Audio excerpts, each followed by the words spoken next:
Hello, friends. Welcome back to another exciting day in Empires and Puzzles, and with it comes a brand new portal once more. This time around, we have the Astral Summon coming back, and with it comes this brand new character. This time, it is going to be Salome. What an interesting looking person. She looks like she's playing with planets. That's fun. Okay, so what is she going to be all about? Let's take a look. First of all, she is a cleric class, which we love. Cleric's probably one of the best overall classes for the protections that it offers. A reminder of what we have in our family bonus. The Astral Demon family is going to be a bonus for 1 or 2 heroes, and it says this character gains 3/6% mana when taking special skill damage. This effect can activate once per turn. So a little bit of boosted mana comes their way from special skill damage. Then it also says 50/70% chance to cleanse a random cleansable status ailment from this character when receiving special skill damage. So if she's by herself, there's a 50% chance she's cleansing some sort of effect from herself when she takes damage from a special. That's kind of fun, but it's only herself. Not quite as powerful as like the Beowulf family, which cleanses the whole team, but that's fine. Either way, it's still cool. We can't complain about that. All right, down in our passes department, we have resist mana ailments. So this character is immune to status ailments and negative stacks that affect mana generation. Applies also to status ailments that block mana or steal mana. So she basically has a lot of protection against mana effects. But the one thing that I always try to point out is that it doesn't specifically say she is immune from mana cuts. So something that says it takes a certain percentage of their mana away, I don't know if they get protection from that.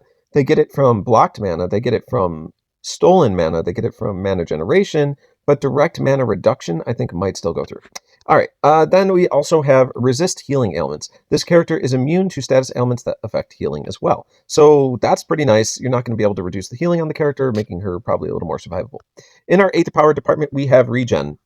All right, this is not that exciting. It's probably my least favorite of the Aether powers. So for the first 6 turns, she's going to regenerate 420 health, which honestly is just not significant enough to make a big difference. So Aether power is not going to be what we're excited about here. Down in the specials department, we have Astral Assistance, which is going to be operating at average speed. And it says it's going to destroy all fiends. Wait, whoop, come back. There we go. Destroy all fiends from all allies. This effect damages mega fiends, so she's destroying fiends first.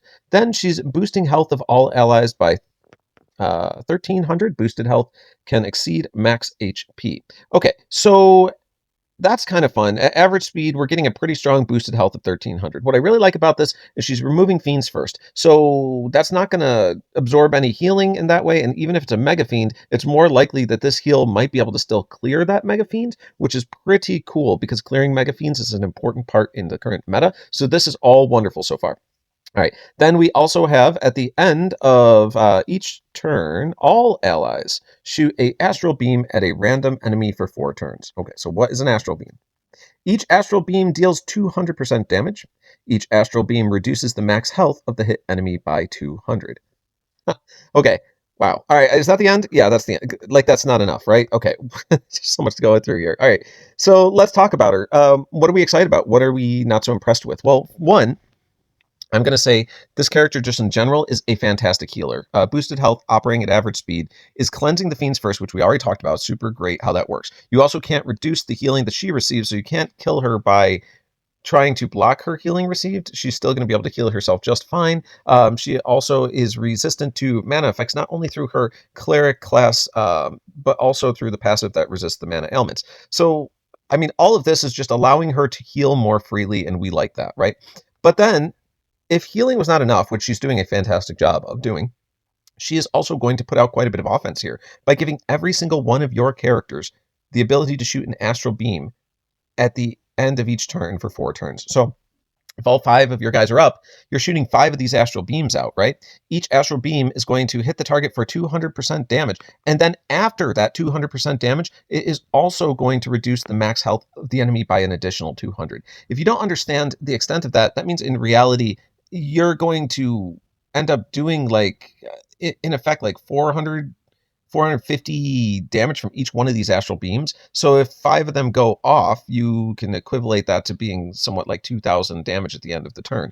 Also, you're reducing max health, and you don't know. These could all land on the same character. They could spread out. The whole point is, like, this is a lot of additional damage that she is pumping out while she does all of her healing for your team. Like, this is very cool. If I had to rate this character, I would give her a solid 9 all around. I think not only is she just an absolutely phenomenal healer for you, She protects herself. She protects herself from mana reductions. She's giving you offense in the beams. I don't know what's not to like about her other than maybe the Aether power, which is pretty insignificant. But if that's the biggest complaint, I still think we have a fantastic winner here. So congrats to anyone who pulls her. I appreciate you tuning in. And again, if you do like what I do, at the bottom right, there is that little button. You can click there, subscribe. It helps you find me easier in the future. It also helps me make sure that I'm on the right track and doing the right things that people want to hear and see. Okay, thanks so much, everyone. We'll catch you next time.